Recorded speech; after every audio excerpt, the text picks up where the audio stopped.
খেলাটা কেমন দিলাম? খেলা তো কঠিন দেয়ছো, এটা সত্য। একদম আমার কাছে কি মনে হইলো জানো, একদম মাঠে বইসা ব্রাজিল আর্জেন্টিনার ফাইনাল খেলা দেখতেছি। যাই হোক, ধন্যবাদ।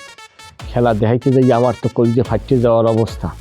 এখন খেলা তো দেখলেন, এখন প্লেয়ারে কত টাকা দেওয়া লাগবে, টাকা কই? হ, সেটা ঠিক আছে, খরচ কমিটি সবকিছুই ঠিক আছে, কিন্তু আরো খেলার ফলাফল কিন্তু এখনো কিছুই হয় নাই। খেলার ফলাফলটা হোক, তারপর তোমার যে প্রাপ্য আছে সেটা আমি তোমার বুঝাই দেবো, সমস্যা নাই। এটা কেমন কথা কইলেন মান্না ভাই?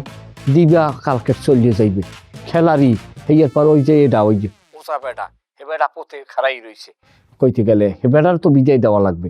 তা আপনি এখন টাকা পয়সা লই এরকম কথা কন কি লিখবে? এবারে আমি কিন্তু বেশি কথা পছন্দ করি না, বেশি পেছর পেছর আমার কিন্তু একদম পছন্দ হয় না, ঠিক আছে? এই যে কোনো ব্যবহার মান্না ভাই, কথা আছে না, কাজের সময় কাজই, কাজ পুরোইলে পাজি। তাই এখন মনে করেন সবকিছু হয়ে গেছে, এখন আপনি বিভিন্ন সুরে কথা পাওয়া যাচ্ছে, এত কিছু করলাম, নিজের মধ্যে একটা আত্মা ধারণ করারই করলাম, পুরো মানুষগুলোর ছেড়ের পাগল বানাই গেলাম, আর আপনি কি শুরু করছেন ভাই? ওই তুই তো আসলেই একটা ফাউল। আমি কি তোর একবারও কইছি আমি তোর টাকা দিব না? ওরে ভাই রে, তা তো বলতে আছেন না, কিন্তু টাকাও তো ছাড়তে আছেন না আপনি। এই ফোন রাখ, রাখ ফোন, আমি সকালে দিব।